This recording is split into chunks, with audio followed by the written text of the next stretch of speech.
And we're back. Let's try this again. Yep. One of these days we'll release all the podcasts that did not work right. Yeah, bloopers. Actually, I delete all of them. I don't ever want to remember them. We just deleted the, I don't know what. 25 minutes of a podcast. Yeah. So, but we know what we're going to say now.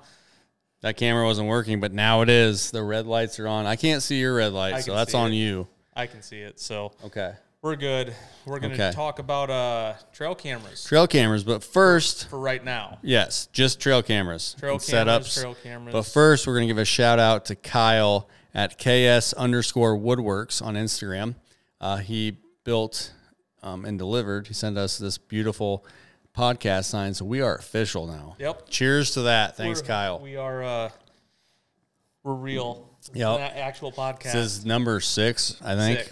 6. Podcast number 6. But yeah, so Kyle built that. If you guys could go give him a follow on Instagram, that would be awesome. He's got a lot of other cool signs that he's built and made. Yep. But yeah, let's jump right into trail cameras. It's August 17th. And we both have quite a few cell cams out. I have around 30, I think, between the wild game, stealth cam, and muddy. I think I got like 4 or 5 wild game, and then the rest are on the stealth cam Command Pro app. Yep. And so how many you got? What do you got? 20, 30?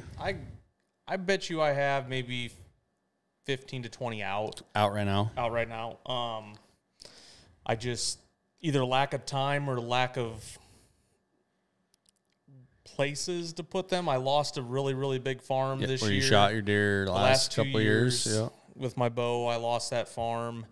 That was almost 600 acres. So a lot of cameras went there, at least a dozen. That's kind of a kick in the butt. But yeah, you got some other good farms to hunt. But yeah, I got a couple other places, and even those I don't have all the cell cameras out that I normally do. Yep. But it's kind of been a trend for me the last 3-4 years. 10 years ago, it was every camera I had was in the woods by July. Yep. June or July, every single camera was out there. Yep. And now I don't do that. Yeah, but a lot of it is too. I mean, it's not just your places. You know where to put them now, and you also know from the past, a lot of these summertime pictures don't mean a single thing. Or lack thereof. Yes. In your case this year. So yeah. you might be in that hot seat when the September shuffle comes, or scramble, whatever you want to call it, and you have deer show up because you have the food, you got the habitat, and you got, you know what's going on that farm because you've been on it for how many years? A long time. 25? My uncle's owned it since the 80s. Okay. And I've been bow hunting it since 2006, 7. When you went to Kirkwood? Yeah, when I lived in Iowa City. Yep. I bow hunted a little bit in high school, but not a lot. Yep. Used to bird hunt a lot, waterfowl and pheasant every day. So you know what the deer are doing. Yeah, I know the general areas that they typically are this time of year. You know the hot spots. You know where on the food sources. You know where to put them and where to transition the cameras to. Yeah. And that's kind of, I'm in the same boat. I have 30 cameras out, but I have a little bit more properties. But I used to, even last year, I just puked out cameras. Like, I'm putting them all out. This year, it's like, one, I don't have a lot of time. I'm trying to, manage my own farm now. But 2, I'm putting them in those places that I know have been good in the past, and I know they're going to show up there in the past, and I can hopefully just wait for that right deer to show up and then go hunt him. So instead of, one section having 7 cameras, it's like, well, 5 of those cameras barely produced anything in the last 2 years. Let's not do that right now. And I will definitely put more out when they start scraping. Yep. And it gets closer to season. I 100% will unload a ton of cameras. I mean, I have batteries. Every time I go to Menards, I'm buying a pack or 2 of batteries and just putting them in a box, and I'm just waiting. I mean, I have, not just regular cell cameras.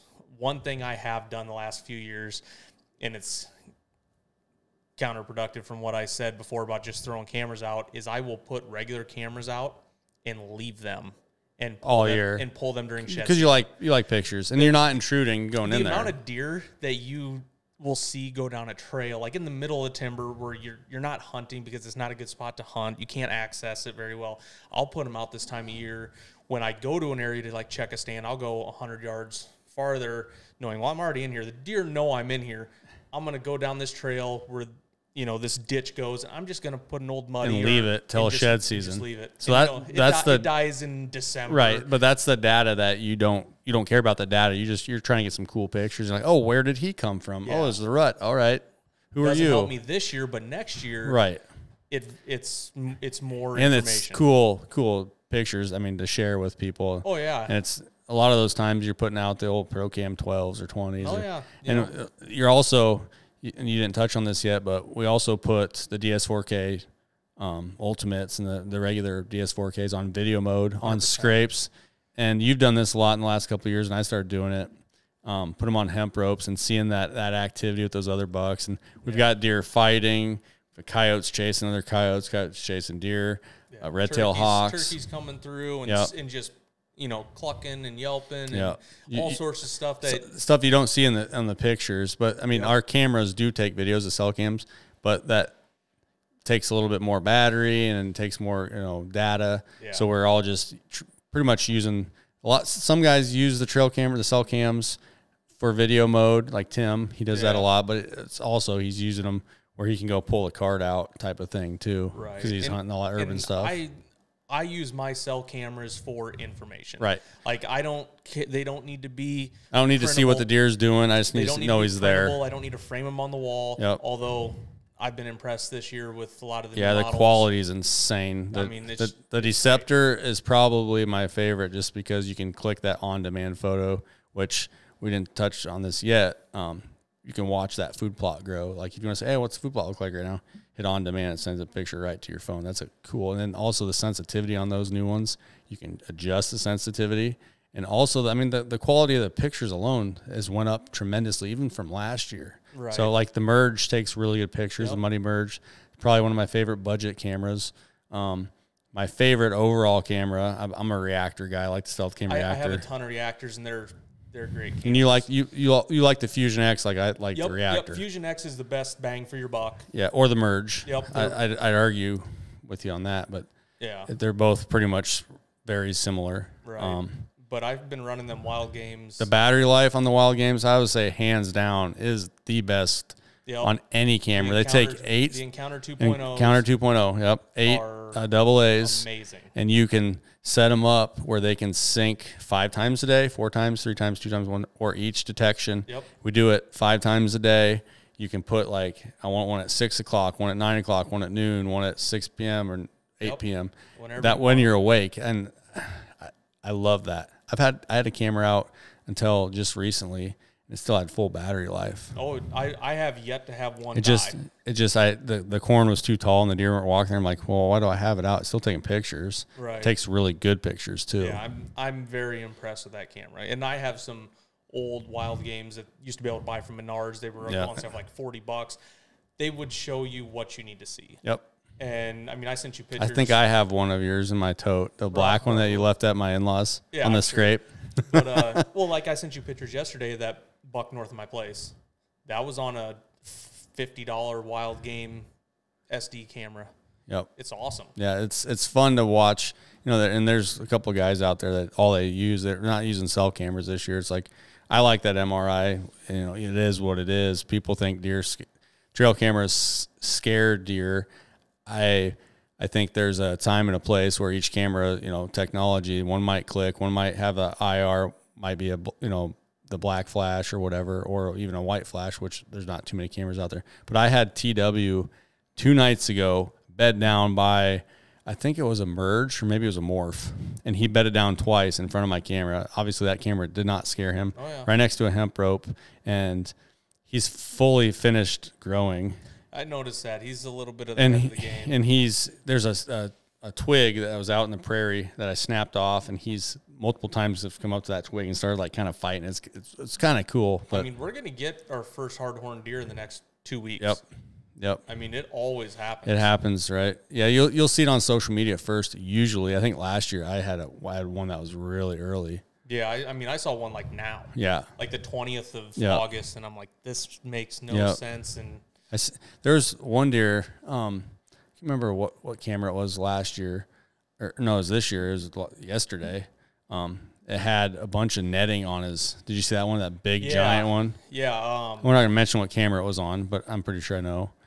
Did you see the? Oh, yeah. He got into that that netting, like bale twine. Bale twine. And he had it all over. So that'd be interesting. It was a big deer. Jeremy had it, right? Yeah, up northwest Iowa, I think. Yep. That's where he's mainly at.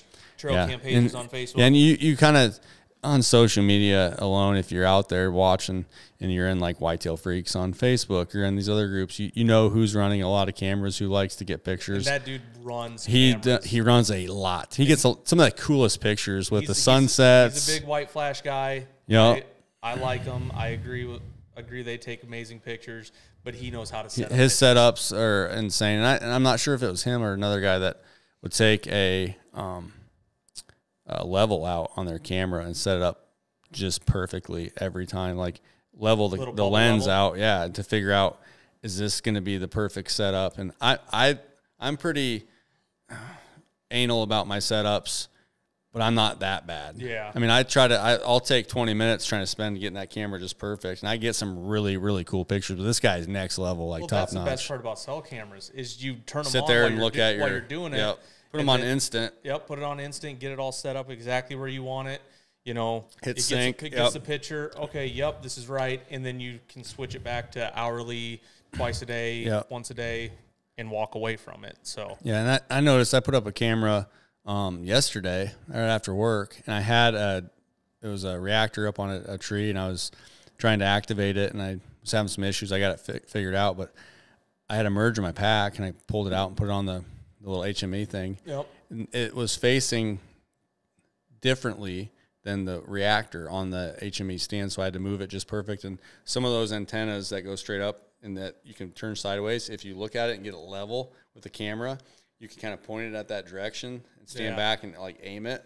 Okay. So it's kind of cool. You can get it real close, and then you can make those micro adjustments. But right. And so in the grand scheme of things, we want great pictures. Yeah, we do. We want the intel. That's the most important thing. And right now, you're going to get some deer that are moving around that you haven't seen. Like a week ago, like literally when the last podcast came out, I had 0 deer. You got a turkey. I had a booner turkey. Which you still have him. You got him yesterday or this morning? And his beard's dragging in the water. He's trying to get a drink, and the beard is like 2 inches in the water. That's cool. So yeah, he's still around. He's still high up on the hit list. Yeah, my hit list is looking stellar. Probably, I would say the best hit list I've had maybe ever with solid deer. 160 plus deer. Yeah, like that 160 to maybe closer to high 170s. Yeah. But solid deer, which at the point where we're not doing the Hunt Quest thing this year. Nope. We didn't do it last year. We did the year before. So we're not big score guys. I like to shoot the biggest deer I have on camera. I don't, whether he scores 150 or 200. I haven't hit that magical number yet. But so we're not all, you got to shoot this deer. This is what he scores. There's a lot of guys out there. You shoot a deer. What he scored. Doesn't matter. Right. In the scheme of things. I don't know that I've even put a deer in the book. I've shot some nice ones, but the only one they might have put in, I don't remember, is that one. Newt. Yeah. The only one I've ever put in was that big typical I did because he was so close. Yep. So story on him is when I shot him, I scored him. And the whole time I had pictures of him, I'm like, we were like, oh, he's mid-60s. Yep. And I shoot him, and I'm like, man, he might hit 170, man. This is a great deer. Get him home, and I measure one side, and I'm like, wait, that can't be right. And I scored him at 177 and an eighth, green, gross. Had the Buckmasters guy come score. Yeah, Mark Moen, and with Buckmasters, it's just gross. Yep. And it's green. They do it green. Yep. So he scored it and got 176 and 7/8 gross. With deductions, did you calculate those? I did the deductions, and I got 169 and an eighth. Oh, dang. As a net typical. Then Cameron did it, Boone and Crockett. Yep, and then we had to wait till the drying period, and I had Cameron Coble come to my house and measure him, and he ended up finishing out like 166 and 6/8 or 7/8 net typical. Yeah, see, that's cool, like the 170, like trying to get real close to that, because that's tough. Well, the thing Cameron told me, and he's like, I know guys that are big buck killers that have multiple 200-inch deer that don't come close to net typical boon. That's magic. the coolest thing. That's the cool thing. But this is your biggest deer by far. Yeah, I mean, I you almost shot the 160 with my muzzleloader, Yep. but I went from. I had never shot a deer bigger than 140 with my bow. I'd shot old deer, Yep. 6-7-year-old deer, but I'd never killed a high scoring deer. So I went from, I think my highest scoring bow buck was like right under 140 to 177. Yeah, which is cool. And that's the thing is you shot a lot of cool deer, and like score doesn't matter. I am that guy, someone will send us a Snapchat of like a weird looking deer. I'm like, dibs. Yeah, I'm shooting that deer. Trent you had shot one some like little a 6-pointer. Trent had a 6-pointer, and this deer's old and big, and I'm like, dude. Yeah, and then what's his face him? on our team had a 4-pointer, and you're like, oh, yeah. I want that one. But that one is cool. It's like the devil horn buck. He is neat. I'm all for it. Score doesn't really, in the broad scheme of things, it's just a number. Cool. And I measure my deer. I typically don't have them professionally scored. I measure my deer. I'm within an inch. I'll tell you that much. Within an inch. But I like to know what I'm guessing. Like when I'm looking at pictures or deer on the hoof, like I want to know, okay, I think this is like 160 class deer, and I know he's 4 or 5 years old. Right. It helps me age deer. Agreed. And that the one fun thing you guys can do if you go on Hunt Quest and you go to different states, and you can kind of in different states like Tennessee or wherever have their body size is so different, so you can have fun just guessing and then look at the number. And so it's just a kind of a cool thing to do. Started shooting 4-pointers. Son of a nutcracker. Yep, we're having phantom camera issues. This is, I don't know if it's what it's doing, but I think we'll get it figured out. We'll just have to keep syncing it and whatnot, but yeah, a lot of it is our deer that we look at picture-wise. It's for us. It's cool. Yeah. But I don't, unless I shoot a real record deer, I'm probably never going to enter one again. I'm kind of the same way. Mark is a friend, and he was Buckmasters. He just, hey, I'm going to come over and score your deer. And I've been fortunate in the last 5 years to kill 7 deer with an average like 175. That's a numbers thing. And this is the biggest deer I've been fortunate to chase. I've been lucky, and you know that. It's not like he walked in and you killed it. Right. I've done work for these deer. You actively tried to kill that deer for 3 years, at least. Right. So, that's... Yeah, but at the same time, like, it's not a bragging thing. I try to find the biggest deer I can find to hunt, and last year it just worked out. I was there at the right place, right time. But that's because you knew. I knew his cycle, right. After the 7th, 8th, and or from 9th. cell cams. Yeah. And he comes on where no one else can go hunt him. Yep. So get to a certain point, and then he's not there. I would say, as far as luck goes, that was probably the luckiest hunt. There is some luck in it. There's a lot of, I wouldn't say skill when it comes to killing big deer. I would say there's a lot of, let's blanking again. Oh, there. Luck is when opportunity meets preparedness. So luck is made. If you put yourself in the position, luck is just something that happens. Right. There's definitely real luck where you just, I'm just going to go in and hunt, and big giant deer. Or I'm going out there smoking a cigarette, my car hurts, and deer comes in. But to have the passion that we do, and we love that we can go out there and do this. For one, we're very fortunate to be here in Iowa where there is big deer, and you put in the work, you're going to reap the reward. 100%. So with trail cameras, they've helped. I started running, bush Nels the first year for some guys from Minnesota. I had one cell cam of my own, and the next year I had 3 or 4. The next year I had a little bit more. So cell cams have helped tremendously because you're staying out of those places. You're watching what's coming in. If you can set them up on the right place at the right time, at those farms that transition from kind of the let's just say like the honeysuckle areas where they're holding deer throughout the entire year. And then if you go to like an open timber where they're there in the summer, then all that the foliage and stuff goes away. Yeah, they're transitioning back to the thicker stuff, or they're moving farms. You kind of watch that, and the cell cams are nice because like when you shot your big one, you're sitting at home. Yep, was not. You weren't going to hunt. I had an encounter with another big deer like 2 days before that, and I shoulder shot him. Got like an inch of penetration. Yep. You were down in the dumps. And I'm like, forget this. I don't want to go. I'm not going to go. Yep. And I'm sitting there, and I watched a doe come through, and then him, and I said, I'm going. I gotta go. I'm doing this. And luckily, my wife and she had taken her and the daughters. They went to see her sister for the day. It was Sunday. I was going to watch football. Yep. And I told the story after you shot the deer.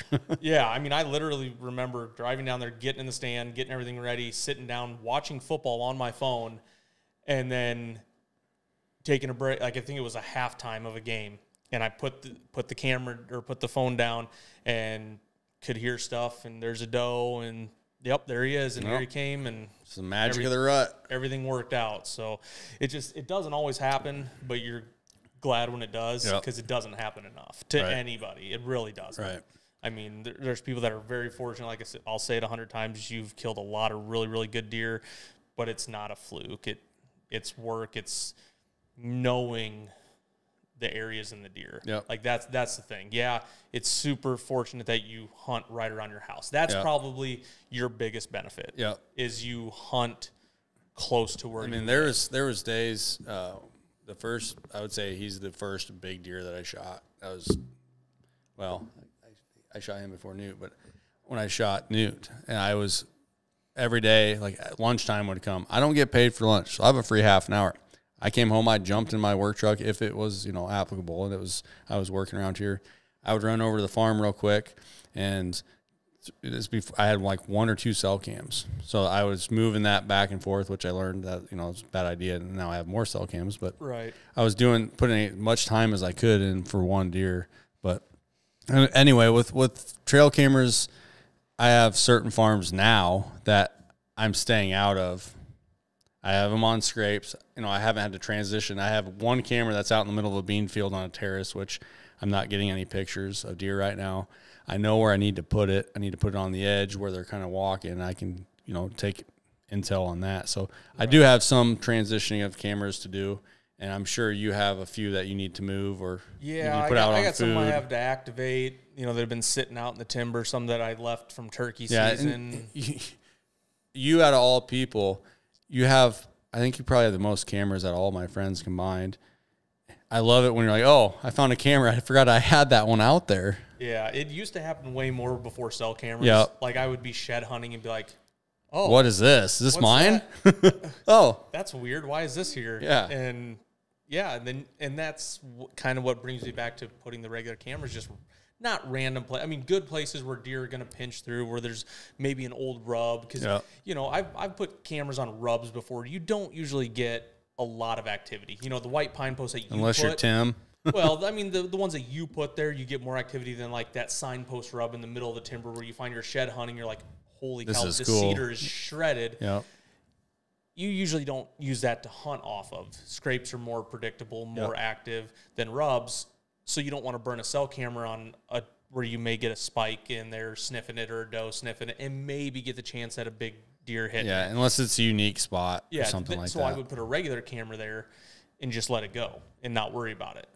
So that's something I've enjoyed the last couple of years, because then it's just one less thing to worry about, and I'll have cell cameras in spots where I'm going to hunt, and then maybe 50, 60 yards away on a creek crossing, I'll have a regular camera and just leave it. Yep. And maybe check it if I'm going through that area or hunting. I'll pull a card and, look at it on my phone while I'm hunting, and then I'll put it back in when I leave or switch it out or something like that. I got a couple spots where I have 3 cell cams within. I got one spot right on a creek bank, and then my stand's not too far away. Then I have 2 cameras facing one trail, just because it's in there a ways, and I don't want to go in there. If I have a battery that goes down, I put one on like twice daily, the other one hourly. So I have 2 options to get these deer, and it's a really high, travel area. So I know there's going to be deer in there.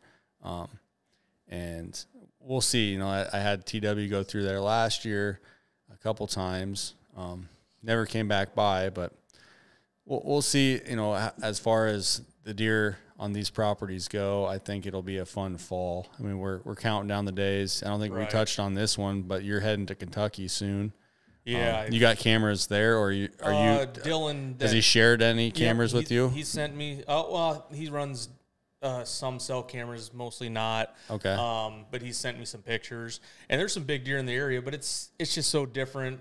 It is public, but the nice thing is I get to access it through private. Yeah, that is nice. So instead of having to go 2 miles in, I can. When you have thousands of acres of public, right? I get private access is sweet through a cattle yard. Basically, I can drive through the cattle yard, park on one side of the draw, walk, 150, 200 yards into the private or into the public, hang a set. And it's almost like it's private because you're in the middle of nowhere. I'm going to hang and hunt. I've been going through my stands. I got a really nice hawk stand that's all set up, and I bought a bracket that attaches to it. It's like the old muddies that we used to ran that had the vantage points, but this is almost like you ratchet the bracket on there, and it's got a pin, and the stand actually goes over the pin, and then you tighten it down. So you put your hawk on there? Yeah, it's a hawk.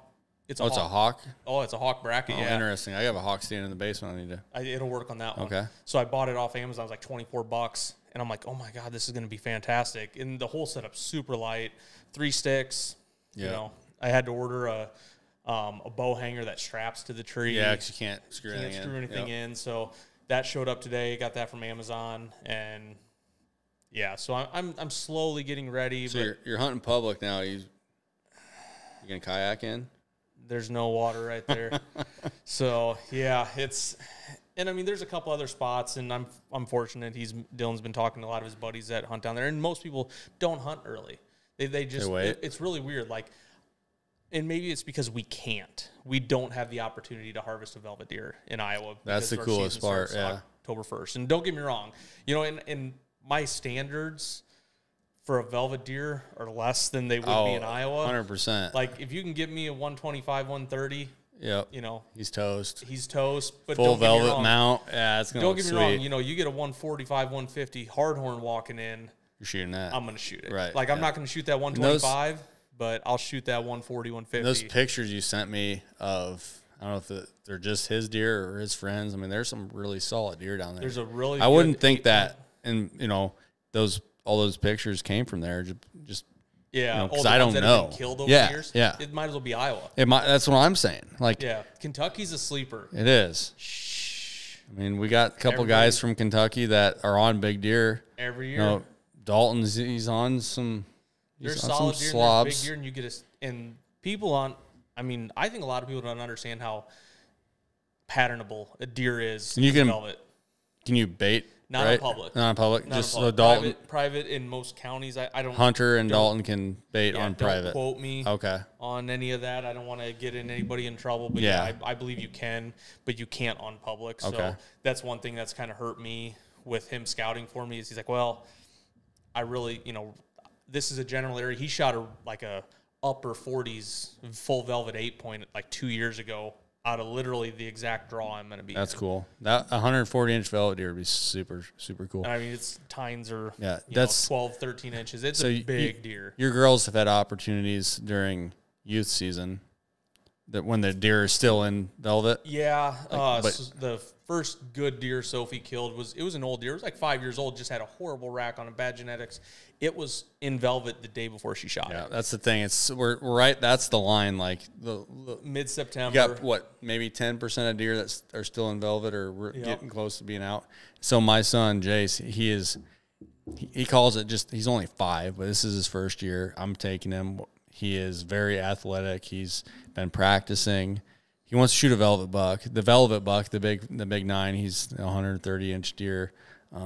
Whether he comes out or a spike comes out, he wants to shoot him. I'm not going to hold him back. So, but it would be cool. I mean, we don't get that opportunity here in Iowa. I wish that maybe someday they'll say, "Hey, we're going to start season 2 or 3 weeks earlier." But right, well, I doubt it. And the crazy thing is, so my nephew, when I lived in Iowa City, we took him out to Oaks's. Yep. And he shot a velvet spike with a muzzleloader. That's cool. Harley's muzzleloader. Yep. Way back when, and God, he's in his 30s now. That was 2000. 7? Yeah, 5, I'm 6? 99% sure I have it on video. That's cool. Can you find it? I mean, it's on. It's probably real grainy and on a high 8 tape. So film the TV with your phone. Yeah. Yeah, I don't know if it's in my computer somewhere or whatnot. But that was back in the day. We had a good time, but that's when cameras. I had a wild view back then. One flash, it was a black camera. I don't know. I think someone stole it. I had it out on the public, but it was really neat. I remember you set my 0.18 megapixel up. You set it up on a mineral site. It was literally this high off the ground. You pointed it straight down, so you got like the top of the deer's head. Yep. I had 2 cameras. Reddish pictures. Yeah. I still have them. I have so many trail cam pictures over the years that I've saved. Cameras have just come so far, and hopefully we get back to the white flash, because I do like the white pictures. They are kind of cool. Yeah, colored nighttime pictures. Well, I tell you what, though, when you're walking into a set in the morning, which, like I said, I don't like to hunt mornings, but when you do, and it's dark, and they pop off, and they're flashing, it's kind of spooky. Oh yeah, I remember doing that up in when I was going to school up at Upper Iowa. I had that camera and I had it set out, and it was flashing right by my tree stand. I'm like, well, I know there's a deer there. Before cell cams, what do I do? Right. So I went in there, I spooked him. Whatever, it is what it is. Yeah, yeah. Cameras have come a long ways. It'll be interesting to see, where they go and how the evolution changes, and they're just getting better and better. Right. So and then they have external antennas for them now. Yeah, you can throw them up another 20 foot in the air, 10 foot. So if you're down in a ditch and you don't get good reception, you can screw them in where the regular antenna goes.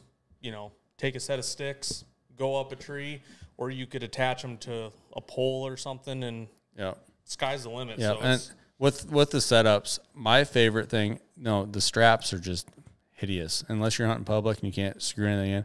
I love the ease of those HME screw-in camera mounts that have like the little dial thing with the rubber grommet. Yeah, the wing nut. Yeah, you can tighten down. Setup is a breeze. You don't have to use the sticks on the back of the cameras. Also, it's getting away from the tree. So your ant problem is, I'm not going to say yes. You still have the ants that will crawl on there, but it does go down a lot. So it's nice, gets it away from the tree, and also mitigates the strap. So people aren't saying, oh, there's a strap right there. Yeah. So. Yeah, and you got to, this day and age, you unfortunately have to mind your P's and Q's, how you put your stuff out, where you put your stuff out. It may be, I know deer are coming out right here, but God forbid I put a camera here because somebody's going to walk by and steal it. Yeah, which we had that issue, or I had that issue twice last year. Then they broke your antenna. Yep. You had it strapped. Yeah, it was a cable lock. Cable lock to the tree. Yep. So it's just, there's such a good management tool. I commented on a guy's post on Instagram yesterday, Dan, Nine Finger Chronicle Dan, that used to hunt with Todd. Mm-hmm. And they were talking about cell cameras, and I made the comment about it being the best management tool. Oh, you can see your herd density. Yep. You can get your does. You can say, man, I have a coyote problem. Yeah. Man, I got my thing now. I didn't realize I had so many turkeys on this farm. That's good. On the one you're going to buy? No, well, both. There's at least two broods of turkeys. That's good. There. That's good. And then my uncle's is just but full of turkeys. You can see I need to go coyote hunt here, or my thing right now is I have probably 5 or 6 on my own farm, and I don't have deer numbers. And one, because the neighbor's probably riding side by side. It is what it is. It's his farm. Great. But 2, I think that'll change as season goes around, because I talked to the neighbor, but the deer are not living in that general area. I have 3 or 4 does come by, a couple of random bucks and bachelor groups, but yeah, it's a great management tool for sure. And the amount of, as far as a security side of things, you can put them on your entrance. You can see those people, driving by or driving in. I had people walking into my farm. I think for 2 weeks we were in Puerto Rico. I was getting pictures of people walking through my farm because the neighbors was for sale. They sold it. Yeah. But it was constant. So it was a security camera, but it was a cell cam. So it's nice. It's from that aspect, it's a cheap way to put a camera out and have a security. And wherever you're at, you're getting pictures as long as you got service to your phone. So. Yeah, and now mine are the same thing. Yep. Is you can do instant. Yep. So if somebody is messing with your stuff, and a lot of times it's, if you want to try to prosecute somebody for trespassing or theft, you got to have pictures. Yep. You have to have proof. You can't just be like, oh, well, I know Bob Johnson is. Yeah, unless they got fingerprints and even then. It's tough unless they're in the system and they can run the fingerprints, which we had an issue with for at work with a break-in. They did take fingerprints. But no, I agree. Yeah, proof and that you can say, hey, even social media. Oh, social media. You put that up there, that picture up there. It goes out to thousands of people. I mean, it's almost instant. Yep. So you can say, who is this? Everybody knows Bow Hunters of Iowa. I mean, that's a big page. Yep, 100%. But also another, we haven't touched on this yet, another setting for the cameras for the stealth cam. I think even Wild Game does. Time-lapse? Time-lapse is cool, but sharing these cameras. So now I can actively share a camera with you, which you did with me on one of the places that we both hunt, which I think that camera might need adjusted. Yeah, the beans are a little tall. I was gonna do it today, but I just didn't. So yeah, they cut that hay too on that side of the fence, but you see that? Yeah. On the other side. Okay. But yeah, so sharing, like if someone has the Stealth Cam Command Pro app, and they have a camera that they want to just share that one camera, they don't want to have, you can share that camera with someone else, and you have control of all the settings. Like I can't go into the camera that he's shared with me, and I can't change any of the settings. So one day that he is having false triggers, I text him like, hey, change the settings on this. The camera's going crazy. So yeah, coon knocked it over sideways, and every little blade of grass was dang raccoon. So yeah, when I had it in the beans, I had it on that post that was kind of angled, and I had it as high as I could get it. Yep, and I have one there too, but I don't know. Like when I first put it out, we had 4, 5, 6 different bucks. We had some nice, yeah. And then 2 years ago, we had some real nice bucks. Last year we had that big one. Last year, the one that Josh found dead, yeah. Yep. So it's just every year's different. Crop rotation's different. If people are putting in cows or a farm gets bought and they run 4-wheelers all over the place, you just have to adjust. Yeah, there's a dynamic every year. I mean, we're going to lose farms as we go. That's part of it. But hopefully, with the Hunt Stand app, you can gain some farms. Sometimes it's not what you know, it's who you know when it comes to the hunting thing. And I have one of the guys that I owe everything to. He's opened more doors for me than I think anybody or everybody combined. So I got to thank him, and he knows who he is. But it's the farms will come, farms will go. You've seen that. You lost your best farm, which sucks, but you've also got some really good deer on your main farm. Yep. So yeah, there's good farms, and pick them up and working on buying my own, and I'll make that. That's going to be fun, and just not stop. And I mean, even driving here, like I normally take a certain road, and it was closed. So I'm like gravel traveling, and I'm just like, man, this spot looks awesome. Who owns this? And then that's when you can jump on Hunt Stand right now and see who owns it, see where their tax address is, so you can go contact them and say, hey Fred, or hey Bob, can I hunt? What's it going to take? Can I do some chores, or can I do this? And that thing goes a long ways. Like one of my good farms, willing to help. Yeah, I pulled the guy out. His avalanche was stuck. I pulled him out of the mud, and I get a hunt there now. So it's if you're willing to put in some work and go talk to a farmer, and there's a lot of guys that just hunt public. That's great, but if you want to put in the time and energy, reap the reward in the end. So in the grand scheme of things, there's no excuse. Yep. Like you can get on farms, you don't have. I don't pay a dime for any farms that I hunt, and I never have. Yeah, but I'd say I wouldn't. There's a lot of guys out there, like especially Southern Iowa, that are leasing, and I understand it completely now because I wouldn't have shot those 2 deer, or at least the one, because another guy was in there, and I leased it, and it is what it is, and but you did a lot of legwork. I did. And you leased it so you didn't have the competition. Right. That's different. Yep. You want to talk about competition, go hunt public. Right. That's tough. I'll pass. Yeah, but to be honest with you, I have a spot on public that I had pictures of deer last year going across the river consistently. So if I wanted to go shoot a good deer on public, I would put money on it that I could. Right. But I'm not going to. Right. And I mean, there's spots by me that I know if I would put some cameras out Yeah, there, you could. You just could get that deer. that fact that the time and the money that we put into these, I mean, just everything, not just food plots, but hanging stands, running cameras, talking about deer, shooting our bow. Like, we put a lot of time and effort into this thing. I don't want to go sit on public and have someone come walking through. If someone else wants to do that, great. And there's big deer on public, but I don't want that headache, and I don't want to worry about it. Well, same thing with private. I mean, I've had private that was just as bad as public. Oh, so have I. Yeah. And guess what? I don't hunt there anymore. Yep. Or you keep it in the back of your head, and eventually, like when I first started hunting the one farm over by where we both hunt, there were 3 or 4 different guys in there. Yep. And by the last 2 years I was there wasn't another just person. You. Yep. And that's the same with me. One of my good farms last year, I had a lot of big deer. Like, those deer probably be really big this year. I didn't even go put cameras out there.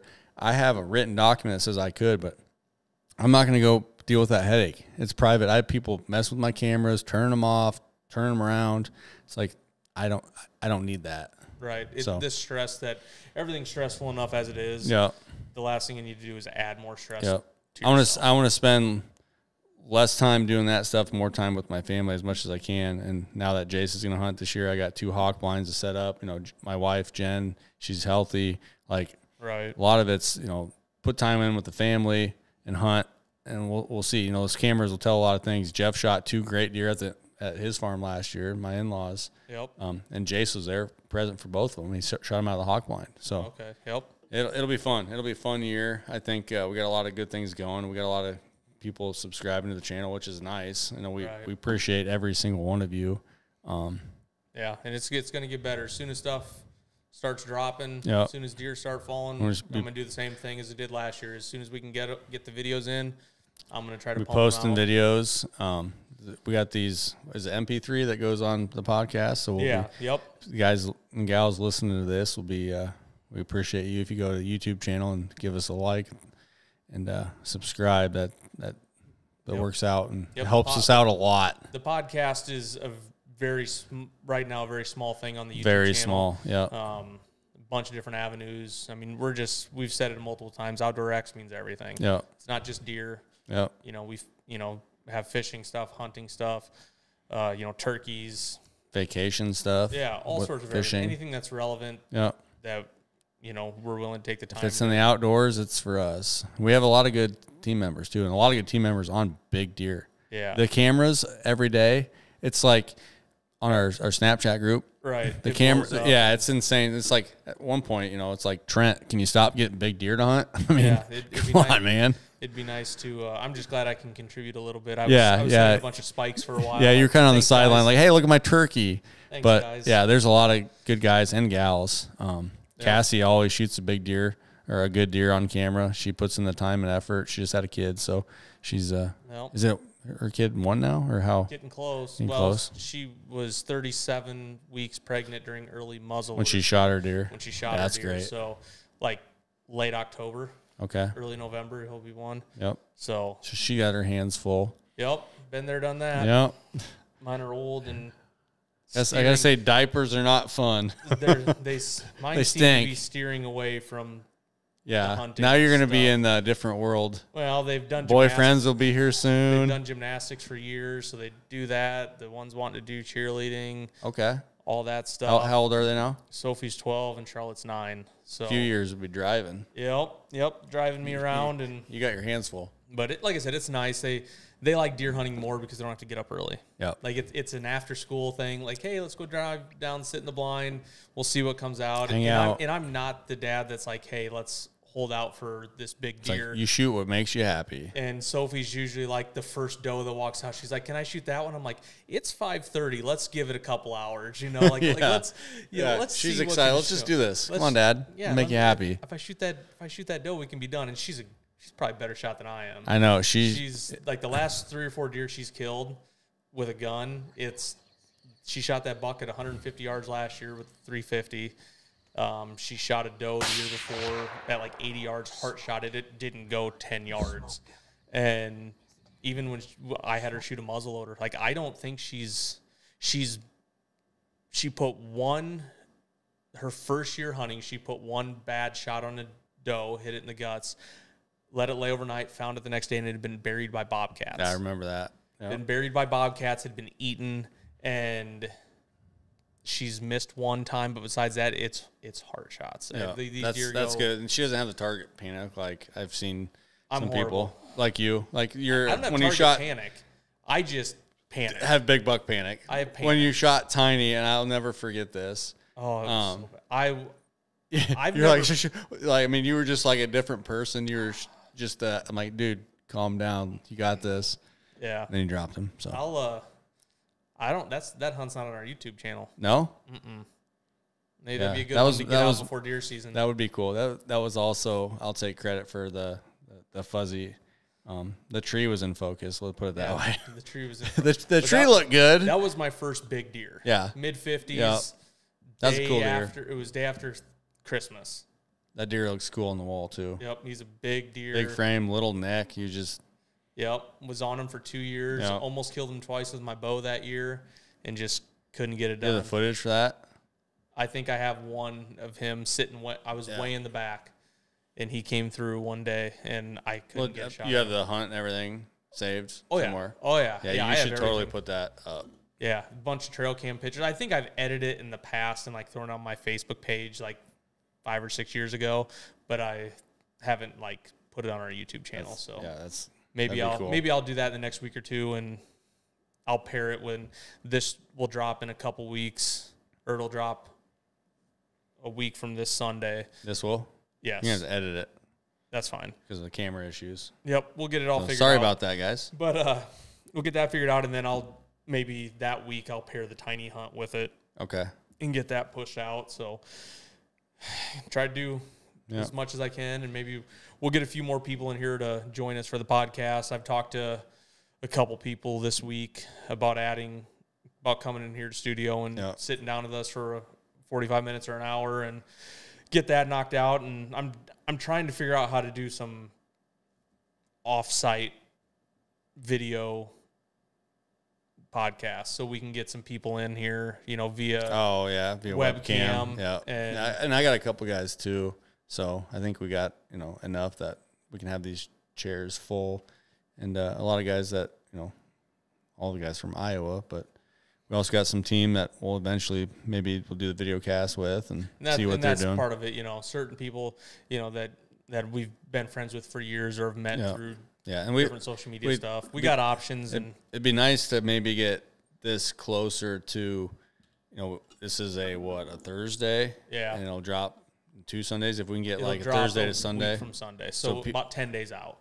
Yeah, so if we can get maybe closer as season comes, so we can do what we're seeing, with the acorns falling and the deer just vanish like they always do. It's trying to get us where we can have the time to come and do this. Right. And you're busy, especially right now at the turn. Yeah. So. I clean carpets. I own a carpet cleaning company, so I've been busy with that and got a few more days left, and then I think I'm just about done, and kids go back to school next Wednesday, so I can get back to a schedule. And I'm just kind of my seasonals are leaving, going back to school, and I'm be busy, so.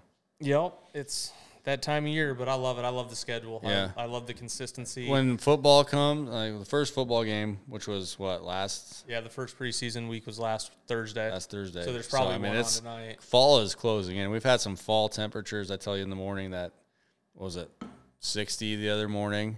I think I sent a Snapchat. It was like 50-something, 58 56, or 50. 58. Yeah. So that's getting the magical time of, hey, it's fall's knocking on the door, I should man. maybe wash my clothes. I should shoot my bow. Yeah, I opened my clothes the other day, and they just smelled like the HS scent dirt wafers. I'm like, oh, that smells like fall. I love it.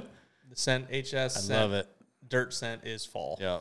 So, but we'll end with that, and hopefully the next couple weeks we'll be get these cameras fixed. Yeah, I don't know why. Now it's recording, so.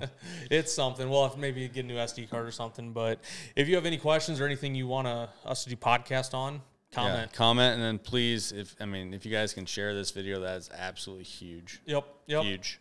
So 100%, and we'll see you on the flip side. See you next week. All right. Thanks for watching, guys. We're listening.